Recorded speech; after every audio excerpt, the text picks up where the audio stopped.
no está hecha de independencia, está tejida de interdependencia. Esa individualidad no es aislada, eres único porque eres interdependiente. Y en esa unidad y en esa interdependencia, como seres humanos, vivimos, morimos, somos. Algunos tienen seguramente un poquito de prisa, yo no. Tenemos, me dice Juancho, un tiempito para lo más importante en todo esto, que es la interactividad. Yo perdí a mis papás desde muy chiquita. Mi papá murió de un cáncer y después, cuando él se fue físicamente de este plano, que yo en un momento dado decía, me quedé sola, pero no estaba sola. Nunca estoy sola. Yo sé que mi padre, aunque yo cierre mis ojos, mi padre está ahí y siempre ha estado conmigo, y por eso no me siento tampoco sola. Bueno, hay muchas evidencias, muchas gracias por tu aporte. Muchas evidencias experimentales, reales, sobre la continuidad de la vida, que no solo son subjetivas, sino que hay muchas que son objetivas.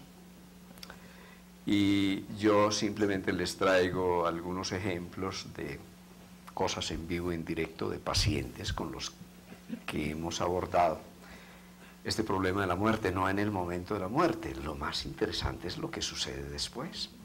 Es ahí donde aumenta nuestra responsabilidad, es allí donde nuestra oración es mucho más importante, es allí donde nuestro sentimiento de acompañamiento desde el alma puede ser más importante para quien está emprendiendo el viaje. Entonces nosotros creemos que existe una muerte, que se muere el cuerpo físico y camine, vámonos. No es cierto. Esa es la primera muerte, pero existe una segunda muerte, tal vez más dolorosa que la primera muerte, porque nosotros tenemos un patrón de identificación con nuestro cuerpo, y el cuerpo puede ser cremado o el cuerpo desaparece, y nuestro campo de energía y nuestro campo etérico se disgrega. Pero nosotros no solo vivimos en nuestro cuerpo, también vivimos en nuestro campo de conciencia emocional. Ese es un campo de conciencia muy grande, donde están nuestros apegos, nuestras aversiones, nuestro amor, nuestros sentimientos, todo ese colorido inmenso de la vida también allí habitamos. Es necesario entonces que haya un desprendimiento del campo de conciencia emocional, pero también tenemos un campo de conciencia mental. Y ese campo de conciencia mental, una idea de nuestra familia, de nosotros, del universo, en la que también vivimos. Y más allá de esos tres campos de conciencia que llamamos nuestra personalidad, está el cuerpo causal. Eso también es un cuerpo, es un campo de conciencia al que llamamos el alma, ¿sí? Y más allá del alma, que es el músico, está el espíritu. Digamos que tenemos la música, tenemos el músico y tenemos este instrumento. Se rompen las cuerdas del instrumento, pero esas cuerdas son tres: una cuerda física donde damos la vibración del campo de conciencia físico, una cuerda emocional donde hay una música de mucho más colorido, más timbres y variaciones, que es el cuerpo emocional, y un campo de conciencia mental. De tal manera que cuando nos vamos, no simplemente es el espejito y dice, este ya se fue, no, aquí que vengan todos y hacemos la cremación o hacemos el entierro y sigamos en la fiesta. No es cierto. De hecho, es bien importante lo que sucede en torno del lecho de la muerte, porque la muerte del campo etérico, del campo energético que nos contiene y nos rodea, no ocurre inmediatamente que se diagnostica la muerte. Suceden en promedio 15, 20, tal vez máximo 30 minutos, hasta que ese campo de energía se acabe de recoger y se acabe de retirar del cuerpo físico, de tal manera que diagnosticamos la muerte que haya un silencio sagrado. Esos 20 minutos son definitivos. Si en esos 20 minutos, cuando yo ya no tengo mi piel, cuando estoy literalmente desnudo, porque escucho, ya no escucho con mis oídos, sino que escucho con esa esencia que en uno escucha, y siento con esa esencia y entiendo con esa esencia que en uno comprende, de tal manera que lo que viene luego, todo ese ruido, el llanto desgarrador, todo lo que organizamos en torno, está afectando ese viaje y puede perturbar su paz. Así que tenemos una gran responsabilidad en ese momento de la muerte.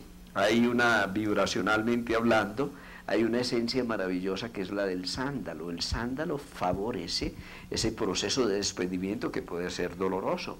Y también la luz naranja, las sábanas de color naranja. Aquí estamos hablando de la ciencia del color. Vibracionalmente el naranja favorece el contacto con la mente superior, porque nosotros podemos morir literalmente saliendo al infierno. Y salir al infierno es salir por el plexo solar, y salir por el plexo solar es salir desgarradoramente por el estado de conciencia de los apegos, de los resentimientos, de las culpas, de todo aquello no resuelto. Podríamos salir por el corazón, y cuando salimos por el corazón salimos al estado emocional superior, que es algo equivalente a esas visiones que en nuestras tradiciones llamamos el cielo, ¿no? Son visiones maravillosas, coloridas, angelicales, de alegría, pero podríamos salir a Rigpa, el cielo de la mente superior, que es salir a través del séptimo centro. ¿Por dónde salimos? Eso depende básicamente de cómo dormimos. Y cómo dormimos depende básicamente de cómo vivimos. Por eso yo les pongo un ejemplo. Nosotros nos vamos a dormir, pero ¿cuál es el ritual antes de dormir? Frijoles con chicharrón, en el caso de los paisas. Un bello ritual, sí. Frijoles con chicharrón, luego prenda las noticias, los últimos atentados. Y ustedes han metido ese CD, ese programa, a su disco duro. Y entonces, ¿dónde está en la noche? En el aquelarre, en la guerra, ¿sí? En la batalla, ¿sí? Pero ustedes están en silencio, se acuestan con el estómago vacío. No es que no coman, pero no coman inmediatamente antes de acostarse, porque eso es pesadilla garantizada. Y pesadilla es salir a través del plexo solar. Y ustedes se acuestan y están en silencio y hacen un recorrido de su día. Hay que aprender a morir cada día. ¿Y cómo morimos al día? Haciendo un recorrido para recoger las lecciones aprendidas. ¿Qué sembramos cada noche? Una semilla, y esas semillas son las lecciones aprendidas.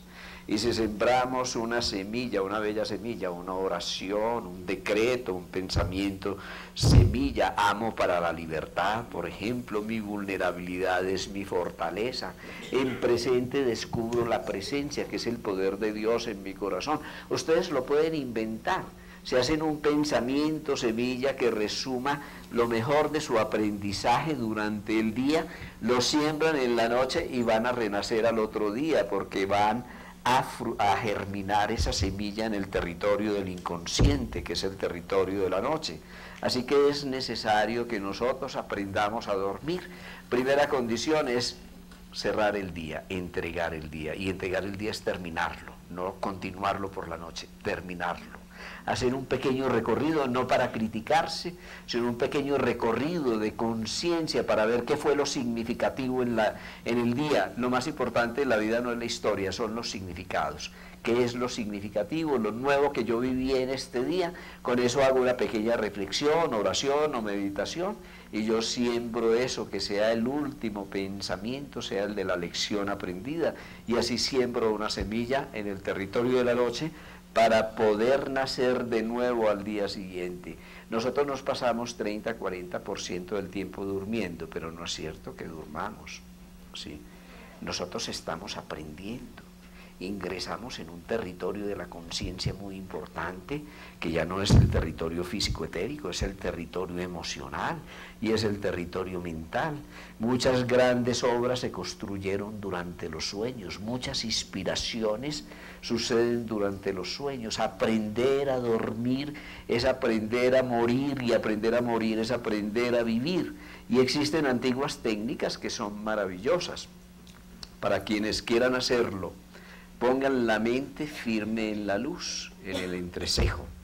Eso tiene razones desde el punto de vista energético, porque este es un punto que representa la glándula orquesta de todas las hormonas del organismo, es un punto que representa